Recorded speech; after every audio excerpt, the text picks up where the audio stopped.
മറന്നുപോയി. അവിടെ ചെന്നപ്പോൾ അവിടെ ഒരു ശാന്താറാം എന്ന് പറയുന്ന ഒരു ഡോക്ടർ ഉണ്ടായിരുന്നു. അവർ ആക്സിഡൻ്റായിട്ട് മരിച്ചു പോയതാണ്.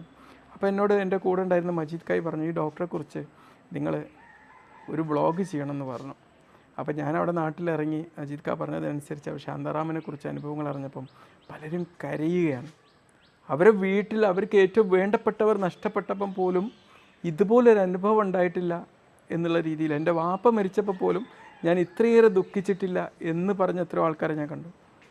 അത്രക്ക് ഹൃദയങ്ങളിലേട്ട് അങ്ങനെ ഇറങ്ങിച്ചെന്നൊരു സാഹചര്യമാണ് ഈ ഡോക്ടർ ശാന്താറാം അവിടെ ക്രിയേറ്റ് ചെയ്തത്. അത്രയേറെ ഉണ്ടായിരുന്നു. കൈതപ്പോയിൽ എന്നാണ് സ്ഥലത്തിൻ്റെ പേര്. അപ്പം പിന്നെയും ഞാൻ പലരോടും ചോദിച്ചപ്പം വളരെ ഹൃദ്യമായിരുന്നു. ആ വ്ളോഗ് ഞാൻ ഇറക്കിയതാണ്. ആ വ്ളോഗ് ഇറക്കിയപ്പോൾ അവിടെ വലിയൊരു തരംഗം ഉണ്ടായിരുന്നു.